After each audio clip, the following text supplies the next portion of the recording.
Well. Welcome to another episode of SKST Radio, and you tuned in to the Kami Grayson Show. And this month is Thanks for Giving Month, and I have a brand new friend. She goes by the name of Oya. Oya, say your last name. Obinidodo. Obinidodo. Ooh, it rolls off your tongue, don't you? Oya, welcome to the show. Hi. So Oya is like really shy. She's a real shy person. But let me tell you something. Don't let that shyness fool you. This lady is like packed with dynamite stuff. I mean, that's the type of woman I'm sitting right next to. She got it going on in a pair of neck bones. How you say that? Oya, tell people who you are and what you do. Well, I'm a author, I'm a writer, I'm a singer and rapper as well. I do music. I'm a director of short films as well, and I do a lot. Yeah, you do. Yeah, you do. Okay, so let's start off. Let's start off with the directing part. You Okay. do short films.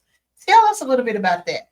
Well, my first short film, I did a film called The Darkest Death, and that was basically a film about a woman who was an escort. She worked in an escort, and there was someone stalking her, and she didn't know who it was. And in the end, she, I don't want to spoil it, but yeah, it kind of went awkward. And then I recently did a short film this year called Tent of Terror, and that's about a woman who is having auditory hallucinations, and she doesn't really know what's going on. She can't separate her dreams from her reality. Oh wow! So she's this creative lady here. She got all kinds of stuff going on. Okay, and let's take it back. She is a single mom with two children, and she is a business professional, as you can see. She's an author. She's a writer. She does short stories. She does all kinds of stuff, films, and now on top of all of this, she's also experienced domestic violence. Correct. And so we want to get into her story. This is about her. This is about her story and how she overcame pretty much the negative and turned it all positive. And that's what I like about her. I mean, she has music out. She's on her third or fourth album. And I mean, this lady's just, I mean, again, that's my definition for her. I mean, she got it going on. I'm telling you, she is just someone you need to know, and she needs to know you. So let's take it from the beginning. Tell people about your childhood. How did you get started in life here? Well, as a child, I was raised in a single parent home. I had just my mother and I'm the only child. I never had any siblings growing up. And when I was a child, I was into a lot of different things. I was into music. I was into art. I was into, basically music and art. And I also played on the basketball team, as the girls basketball team as well. But I was in the gifted music program, the gifted arts program. I played the piano. I did recitals, and I was kind of a busy kid. I did a lot of different stuff to stay busy and stay out of the streets. But as I got older, that things kind of changed. I kind of went, off the path a little bit, but I was able to jump back on. Okay. Well, so you were like, I was asking her because I feel like when you're recording artist and a singer and stuff like that, a lot of times you get started in church. Mm-hmm. But she was different. She got started at school. Yeah. And so she had the support of her teachers and her classmates and things like that to really get her out there. And then, of course, the support of her mom. And so very excited to hear about what made you decide this was going to be what you wanted to do. Well, when I was a kid, I always knew that I would love the music, and I always knew that I wanted to be a musician. So I stuck with it, Yeah, you stuck with it, and now look at her albums later. Yeah, she just stuck with it. No big deal. No big deal. And so very excited though. Okay, so you do music, and so what was your first passion? Was it the music? Was it the writing? What's your first passion? I think my first passion was writing. I love to write. I wrote a book when I was a kid, and it made it to the the Young Arthurs contest, and I won. So I was kind of happy about that. So did your mother, how did she feel about the music and the writing? She supported me as a kid. She Yeah. did. She had me enrolled in a lot of programs to To keep me busy. I Yeah. love it. Absolutely love it. Okay, so from there, now you're older, and so you continued your craft as far as writing and songs and things like that. So when did you decide to turn all this into a professional? Well, actually, I started releasing music in 2021 professionally. Um, I didn't never go to the studio throughout the years of me growing up. I never went to the studio, but I finally got a chance to do it in 2021. I took myself to the studio, and that's how I jumped off the porch and started releasing music. Oh, nice, nice. So does it, when you hear your music, how do you feel? Um, I feel okay. Feel, I feel alive. okay, so I mean, alive. You feel alive. But I'm saying, when you first heard yourself, like when I first heard myself singing, I'm like, ooh, that's not me, is it? I didn't like my voice. I never was, I don't call myself a singer, but I didn't like my voice. How did you feel about your singing? Well, when I first heard myself rap, I liked it. You did like it? Yeah, I did. Oh, that's cool. And so did you smile and you was like, okay, this is what I want to do? Yeah. So when I was in the studio, I was like, oh, okay, I got to do this. I got to make more music. Now, is it hard or is it easy making music and going into the studio? It's pretty easy for me since the music comes naturally, since I've been writing for so long. It just comes naturally. It's pretty easy. Making an album is more difficult than releasing a single, though, because I have to make so many different songs. But it can be done. Okay. How many songs does it take to make an album? However many you want to put up there. I usually probably try to. My first album had, I think, 7 songs. My last album had 12, and I don't know how many my next album is gonna have. Okay, I remember you talking albums. I guess they still call them albums, but I remember it would be like almost 10 songs on one side, wouldn't it? The little, and a couple of, and then you flip it over, then you have more songs. Yep. And so now you don't have to have that many. No, you can have as many or little as you want. Oh, wow. Is it because of the way you can purchase the songs now? You don't have to buy the whole album. Exactly. To get the individual songs. Well, that's interesting to learn. So, wow. So now, are you like making money big time off of this now, or how does that work? I don't make a lot of money doing music, but I naturally like music, so I just do it anyway, whether I get paid or not. Okay. Are you always in the need for looking for beats or anything like that? Oh, yes. I'm always needing beats. Okay. Always. Yeah, maybe I'll tell you about our guys Beats by Bro. They have a lot of music. Oh, okay. They have a lot of music. So for people, they look for people like you. Okay. That writes and need extra music and beats and stuff. Yeah, I'm always always looking for beats. Oh, I love it. Absolutely love it. Okay, so now, how do you decide what songs are to make it and what songs not going to make it? How do you decide the beats? How do you decide it's going to be a song? Well, I just listen to a beat, and if I like it, I'll just choose that and write to it. Oh, so you write to the beat and not the other way around? No, I don't write songs first and then put them to try to find a beat to go with them. I find the beat first and then I write to the beat. Ah. Yep. I guess I'm always doing things backwards. That's crazy.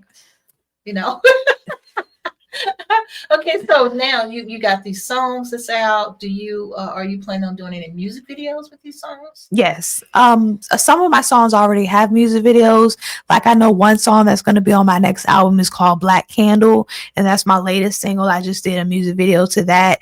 And then I have another single out called One Shot. I did a music video to that. And then I have another single out called I have what is it called? It's called Caviar Breeze, and I did a music video for Caviar Breeze as well. Okay, so Black Candle. Now I'm interested in it. So tell me a little bit about Black Candle. Well, Black Candle came. I was sitting in my room burning a black candle, and I was just like, let me write to this. I can't, because I draw inspiration off whatever I'm doing. Like I was just sitting there burning a candle. I was like, well, I might as well write a song about burning a candle. And so I wrote the song, and the black candle represents protection in the spiritual realm. I believe in kind of like a Mexican religion called Santa Muerte. And that's where I learned about the black candles and the different types of candles out there. I read a lot of books about Santa Muerte. Okay. So And that's where I got my name Oya from as well. Yeah. Okay. And then that makes sense now. I was like, okay, how did she get that name? Okay. Yeah. So it's Mexican. It is Mexican. It's a Mexican religion as well. Yeah. Okay. I was thinking it was more of a Nigerian or something like that. No, but it does happen in Africa too. People in Africa believe in it too. Okay. Nice. So now you learned this craft from reading, and then you decided to pick up on it. Tell us a little bit about that. Well, I started reading the books and I started practicing it myself with burning the candles and saying the prayers and the rituals and stuff like that. And that's how I got into it. I just read a book about Santa Muerte not too long ago. I read a lot of books about it, a lot of books, and I watch a lot of videos about it. But I've never been to Mexico. That's the thing, because I've heard Mexico is a little dangerous where it originated. But I do want to go one day if I can let go of my fear and just go over there. But fear, look, this girl talking about she got fear.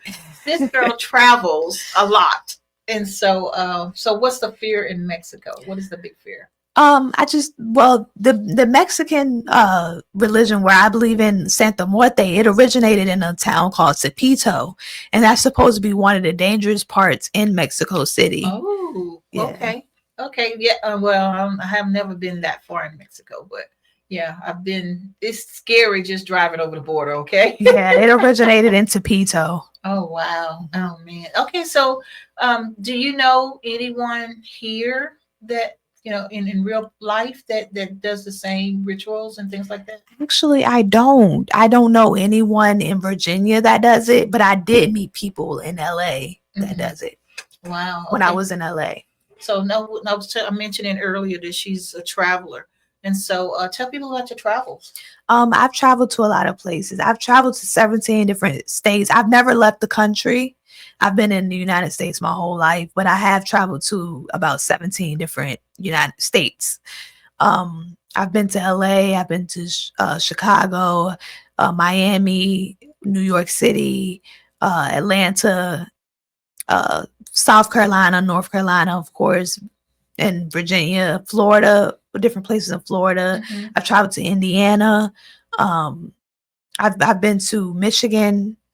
And that's pretty much it. I've never been to Vegas. Well, Vegas is fun. Yeah. Whatever stays in Vegas, everything do in Vegas stays in Vegas. So you gotta remember that.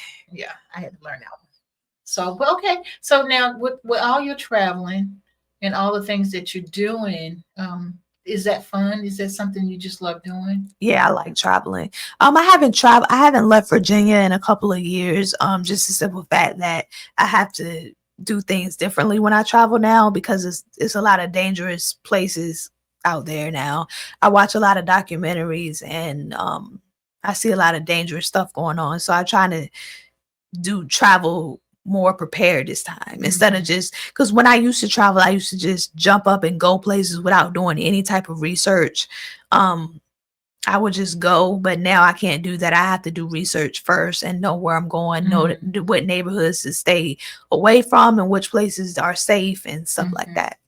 Well, it is dangerous, more dangerous these days than it was back in those days. Yeah. I do know that the crime rate for, because look at you, you're pretty, you're little, they do a lot of that trafficking type thing, so that's out there a whole lot. So this kind of reminds me of your book. And, I know we're going to talk about your book in the second half of the show, but just give people a little taste of your book. So she actually brought in the second volume of her book, and it's called Living Around Dangerous Human Predators and How to Survive Them. Like I mentioned before, she's a survivor of domestic violence. And so just give people an idea about the safety measures that you give them in your book. Well, I write this book based on different rules that I go through on a daily life. Like if something happens, I just write it down. Like, for example,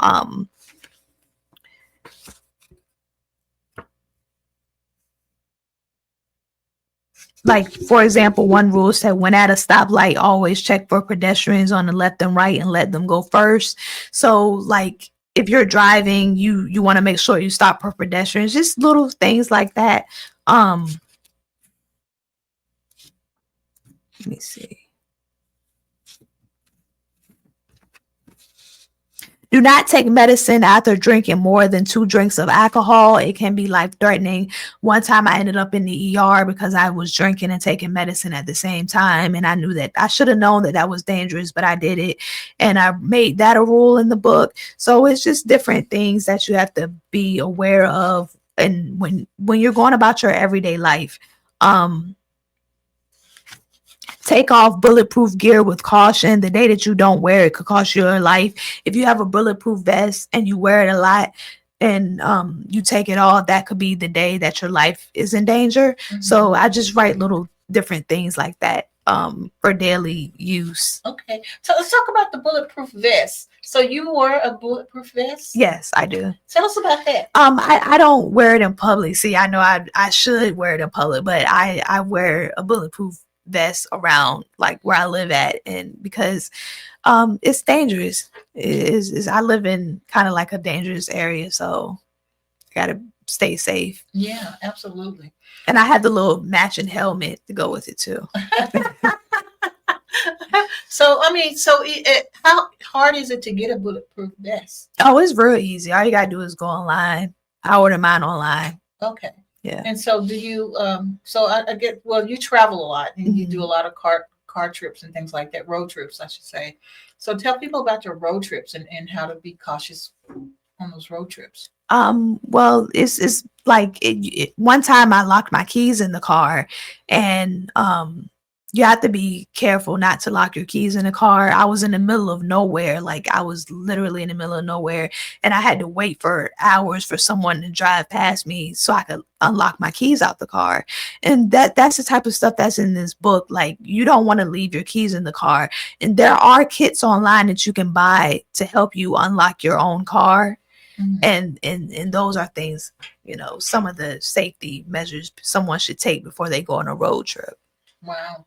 And so what if, have you been on the road trip and you had a flat tire and no spare? Have any of that ever happened to you? I have needed a jump when I was on the way back from Chicago. I needed a jump and I had to pull over at a gas station. Well, I pulled over at a gas station. My car wouldn't start and I needed a jump.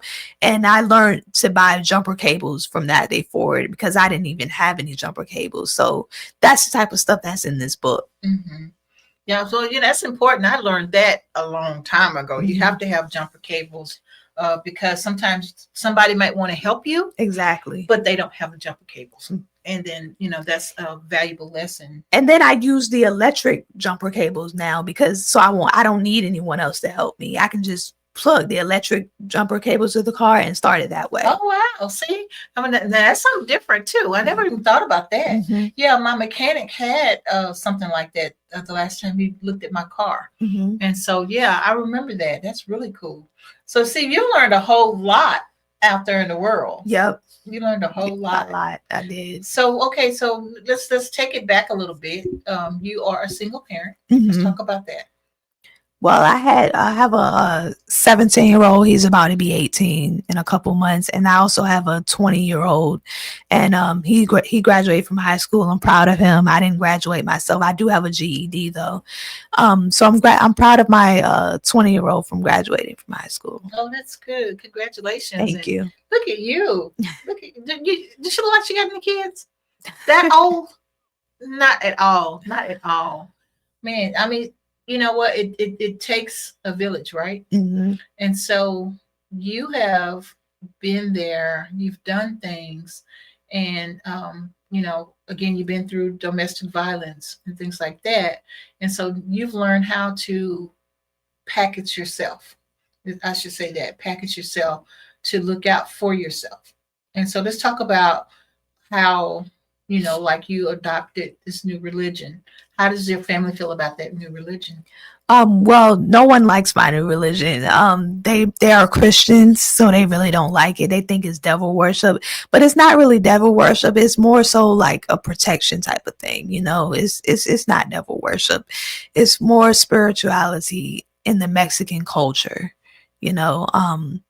I know I'm not a Mexican, but I did adapt a lot of Mexican behaviors, Mexican culture, especially when I was in LA. And so that's how I learned that religion. But anybody can practice it. It doesn't, you don't have to be a Mexican, anyone. You can be Black, white, Puerto Rican, anything. Wow. Now, so this religion, do they do like the tarot cards? Yes, they do use tarot cards for some of the practices as well. And you know how to do that? Well, actually, I just have a deck of cards, and then whenever I do the spread and I pull a card, I just pull out the little booklet that goes with it, and that's how I knew what the card means. Okay. Now, is that negative and scary? Do you ever pull up something like negative for somebody? Yeah, sometimes. Sometimes. Do you let them know? Yeah. You do? Yeah. Ooh, I don't like that. No, I just want positive stuff, Yeah. And who does, right? You always want to hear positive stuff, but in real life, everything's not apples and cherries. Exactly. And so stuff happens to the best of us, at the end of the day. And so, well, I mean, was it scary learning that? It was at the beginning, yeah. So how did you feel? It was kind of like, I know I shouldn't be doing this because my family's not like this, but I'm going to do this anyway. Tell us a little bit about that. Well, I said I wasn't going to practice it because of them, but I ended up doing it anyway. Because it's you, right? It's not them. This is your life. And so let's go take it back a little bit before we go to commercial break. I want to learn more about your movies and things like that. So tell us about that. Well, like I said, I have one movie called The Darkest Death, and that's about a escort that met a crazy guy. One of her clients turned on her. And then I wrote another script called Tent of Terror, and that's about a woman that's having auditory hallucinations, and then she can't separate what's going on in reality from her dreams. And I direct my own films. I do have a crew of cast members that I use for my movies. I use like casting websites to hire them. I use the Virginia casting website a lot for that. But I direct my own films. I write them myself. I write the scripts myself. I do the sound, the audio. I do pretty much. I'm a one-woman show. Doesn't that get tiring? Yep, sometimes it does. Yeah. Sometimes I wish I had a whole crew of members, but I be trying to save money because my films are more on the low budget side. And so if I do everything myself, I can save a lot of money that way. Yeah. And so I know we were talking earlier about, the different people that I know from here, and I'm not from here, I've been here 6 years, that are doing stage plays and movies and things like that. And I bet the collaboration would probably be good. If I can point you in the right direction, just a hello, and maybe volunteer. People want to get their name out there, right? And a lot of times they volunteer just to be able to say, hey, I was on this film set and I learned how to do this and I learned how to do that. And a lot of times it helps other people to help some people. So that's a thing to think about too. So I would love to put you in connections with the people that I know from here that are doing the same things that you do. That would be great. Yeah, absolutely. So before we go into break, tell people how to get in touch with you. You can find me on Instagram at Oya Obinidodo. I'm also on YouTube at Oya Obinidodo. And I also have a hotline number that I can be contacted with, which is 888-491-1626. Nice. So when we come back, we're going to learn more about her books and how you can get the books and how you can get in touch with her, to be in one of her productions and things like that. So hang tight. We'll be back after these messages.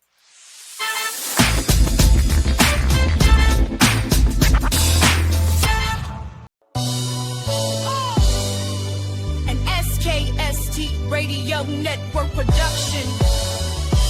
Powered by SKST Radio Network and SGA Entertainment. KG got you.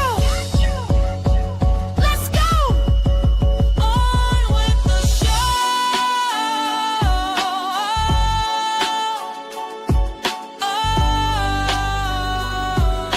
On with the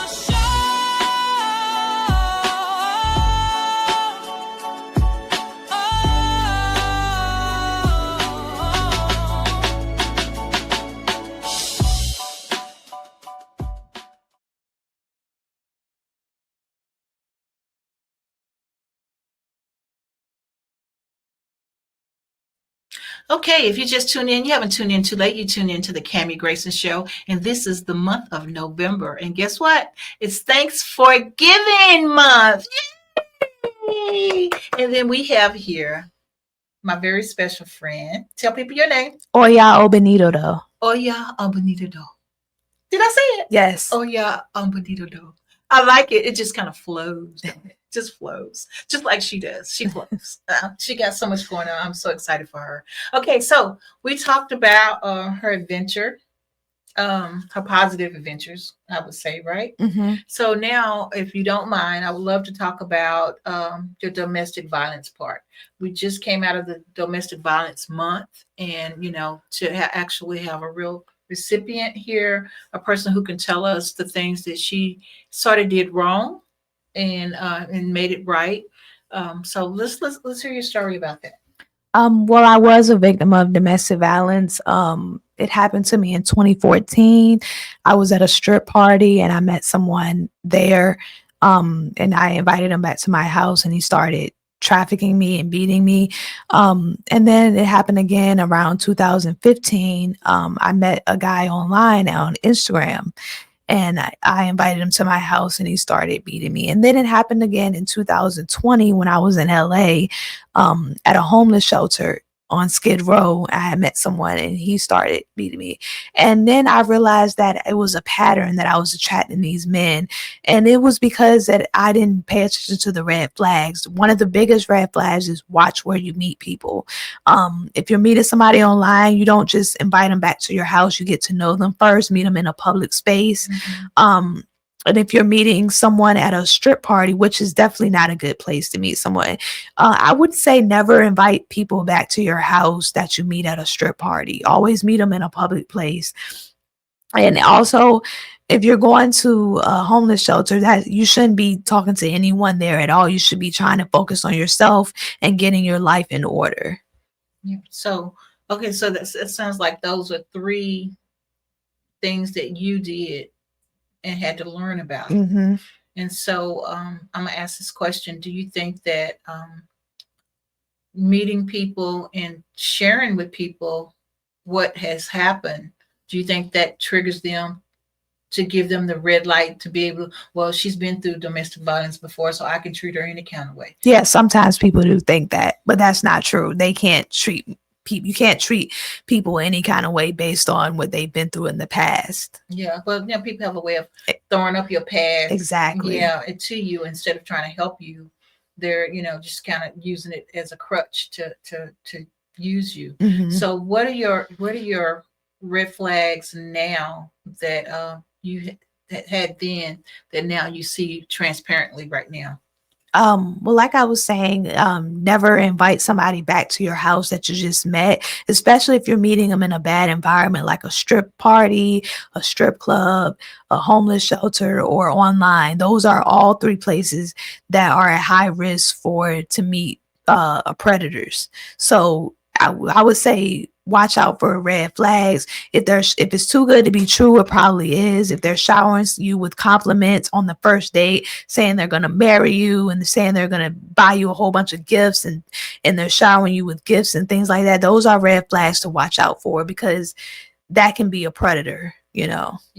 So for instance, I'm just asking questions. So for instance, if I met this person and they seem like they're too good to be true. Mm-hmm. And they're saying, they'll do this for me and they do that for me, in exchange for you to do whatever they want you to do, sexual favor, or whatever they want you to do. And you do it because you're thinking you're going to get this gift from this person. That's a red flag right there, right? Exactly. It is. It's a red flag. Okay, because a lot of times women, they fall for, especially if they don't have, Mhm. right? And so they fall for people promising them gifts and things like that. So that's something not to get involved with. I do know that much. Um, yeah, I mean, so when you noticed the red flags, how did you get out? You had all these three situations, right? Mhm. How did you get out of the first one? Well, I told him one day we was arguing, he was beating on me, and I told him that I was going outside real quick and that I'll be right back, and I just never went back. And that's how I was able to get away from him.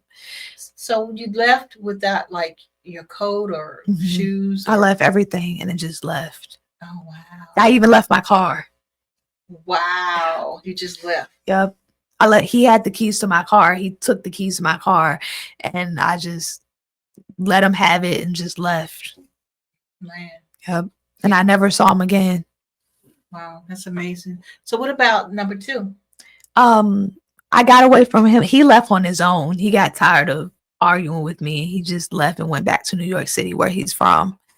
And then the third guy, I was able to get away from him. I told him that I was going somewhere and I never went back. Oh wow. Yeah, they didn't tie me. Thank God, I wasn't tied up or anything. Yeah, They didn't. yeah.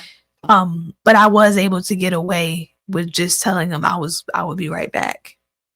And I just never went back to him. Yeah. What if you're in a situation where you are, where you can't get out the house, or Exactly. I think that's the scary part for a lot of the domestic violent women. But another thing too, though, you got to know that you're in a situation. Mm-hmm. You can't get out of a situation if you don't realize you are the victim and you are, because they have a way of turning it on you, right? It's your fault. I'm beating you up because it's your fault. Mhm. I'm beating you up because you made me, do this. So how do people react from that? How do they get away from that? Well, I would just say, I'm just so thankful that I wasn't held against my will to the point where I couldn't leave. Like some people, victims do have to get tied up or, held at gunpoint, but I wasn't. Luckily, they were just beating me and I was able to walk away freely. But if you're in that situation, I would say try to reach out to the domestic violence hotline because they can help. They can help. And you don't have to stay in the city that you're in. You can leave and go to another city. Even if it feels uncomfortable starting over in a new area, you can still start over somewhere else. Yeah. If it means your life and your safety, I would do it. Yeah. Now you have a hotline number. Mm-hmm. Tell people your hotline number. My hotline number is 888-491-1626. Okay, so you can call her if you need to just talk to someone. If you are in a situation that you are not for sure that you're really ready to get out of, Mm-hmm. I believe if you talk to someone, they could probably help you. 9 chances out of 10, your family members already know what type of situation you're in, because a lot of times it's isolation, right? Mm-hmm. They will keep you away from your family. And so your family or friends, so they isolate you so nobody will know what's going on. And then a lot of times women, they feel like I can't make it without him.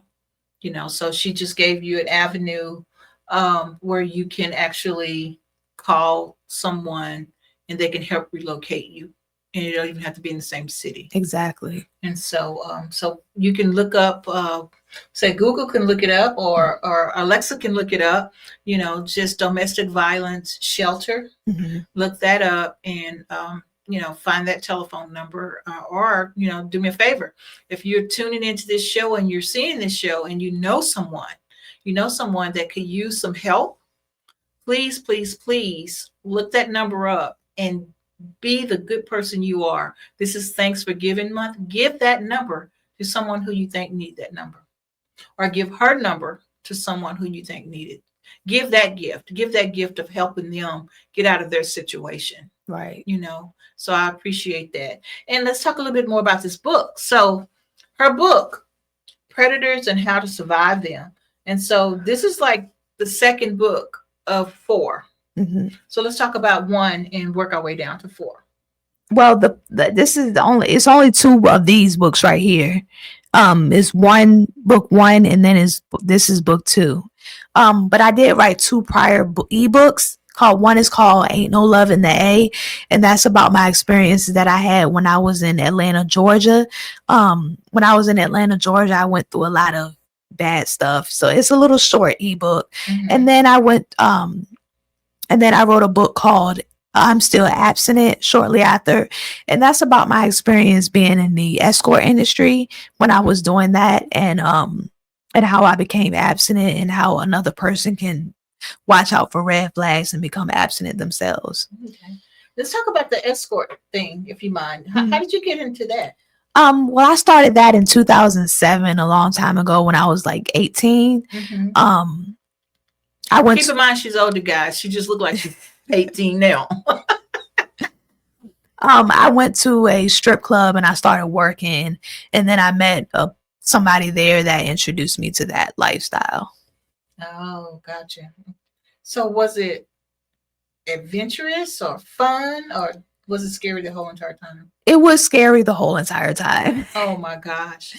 It's a lot of pimps infesting that industry. You can't just, it's hard to make money by yourself. What they call them renegades. When you're by yourself and you don't want to pimp, they call them a renegade. And I was a renegade and I didn't want to pimp, but I ended up with one anyway, because there are always pimps in that industry. It's really, really hard to be a renegade. Wow. It really is. Now, are the pimps abusive themselves? Yes, they are. They're very abusive, and it's all about the money for them. They don't care about your health. They don't care about your well-being. They don't care about your mental health, anything. They only care about $1. That's all it's about. Oh, wow. Amazing. So how do you get out of something like that? I called the human trafficking hotline, another hotline number that I turned to. It's kind of like the domestic violence hotline. They do the same thing. They put you in a shelter. They pay for your transportation. They make sure that you get away from your trafficker. Oh, wow. Wow.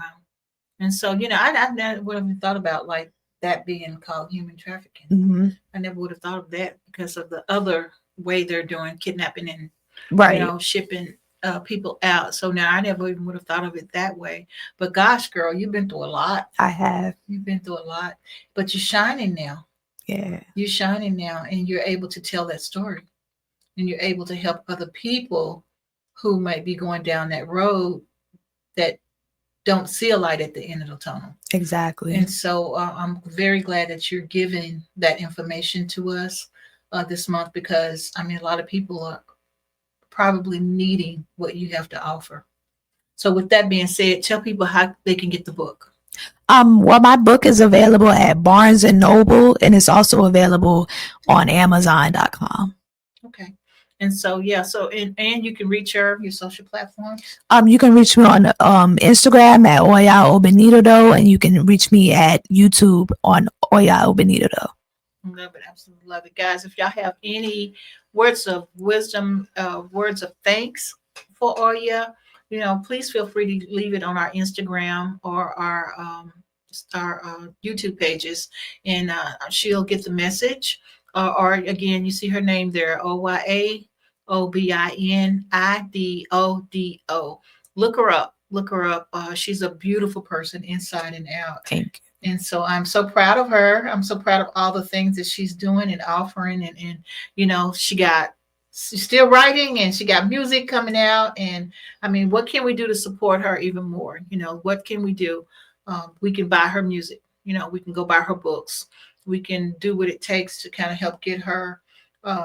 She's already up there, guys. She got albums out, but she's just taking this time to give back. It was in her spirit to do this show. It was in her spirit to give back and share her experience. And we're very grateful for that. We're very grateful for that. And tell people, what is your biggest accomplishment that you're happy with? I don't have a huge accomplishment, but I'm just thankful just to be here.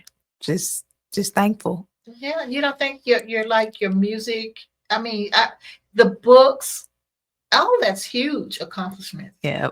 And so, what is your favorite? What do you like doing the most out of all the things that you do? I would have to say music. The music. Yeah. So why? I just love music. Every bit of it. She got music in her blood. Yep. I love it. Absolutely love it. So is there anything else that I may be missing that that we need to share with the world? Because let's do some words of wisdom. You have time for that? hmm Okay, so if I was a youngster and I wanted to learn how to get into the music field, since that's your favorite, how would I go about doing that? I would say start writing first, right? If you're writing your own music, start writing the songs. Start looking for beats, and then go to a studio that can help. Mhm. Go to a studio that can record you. Okay. Yep. And so The then, first step is finding a beat, finding a instrumental that you like, and the next step would be writing the song to the instrumental, and then taking that instrumental and that beat to the studio. okay. Now, so if I'm taking my instrumental and I'm taking um my writing to a studio, what would stop them from using my music? Nothing. Nothing. Nope. They will use it. They will use it. hmm Wow. Okay. So, with that being said, you want to make sure that you get whatever you write and all your beats copywritten first, Exactly. That's before true you too. share it in the studios, because you don't want people stealing your stuff. hmm That's just the number one no. If it's someone you know and y'all working together and he's like helping you with studio time, give him that credit for whatever he's doing at the studio, mixing and hmm mastering, right? Yep. But there's a whole lot of different avenues now, especially with AI, that you don't have to just give away your stuff. So that's one thing that I can give, suggestion that I could give on top of this. Now, so what about being an author? Tell us about that. Well, if you want to write your own book, just start writing. And you can use platforms like Barnes and Noble and Amazon that will allow you to self-publish your own book instead of going through a publisher. Oh, okay, now I like that. I like that a lot because the publisher would they take your stuff, Yep. right? And so it's kind of hard these days. It is. And so you finding yourself self-publishing, you get your own credit, right? Right. You don't have to advertise that company in order to. And she's like 100% right, because I went through a publisher, and that publisher, I barely see any of my royalties, first of all. And so that publisher sells my books. I found that my book was in Walmart one time. Oh. I didn't even know my book was in Walmart. You know what I'm saying? Uh-huh. It's translated in Chinese now. My etiquette book. I didn't know it was translated. So this is stuff that the publisher is doing, and you get absolutely no credit for it. Right. And they're using my book for like a lesson plan. So her way, what she's telling you is 100% on point. And any other pointers that we need for writing? I think that's it. Yeah. So how do you get it proofread and all that stuff? Oh, I just do all that myself too. I don't hire a She's proofreader. self-sufficient. So, okay. So with that being said, you can actually now, because we have AI, right? Mhm. You can now upload your book in Adobe format, and then you can have the reader read you your whole entire story, right? And then you see any mistakes, you stop the reader right then and there, fix that mistake, and then let it continue. And so I love that. That's something new, and that's what I'm sharing with, because I'm an AI person, and so I share that with the people that ask me about writing books. And so, but the self-publishing thing, I can't tell you a whole lot about it like she's done, because I went through a publisher, Mhm. to help me with my book. Not the last one, which is pretty cool, because I did Jada, my little cartoon character, my little daughter, my little cartoon character. But I did do her on what is it, the Audible book. And so you said your first book was. Ain't no love in the A. Yeah. So see now, how did that work? How do you go about doing that? What do you mean? How do you publish it on Amazon? Oh, I just go to Amazon Direct Kindle Publishing. That's the name of the website. Oh, okay. Kindle Direct Publishing, KDP. KDP. Yes, Mhm. yes, yes. Yep. Okay, and so I couldn't remember. I was just playing around, and so they told me because I did this like a couple of weeks ago, Mhm. and they said that it was not enough pages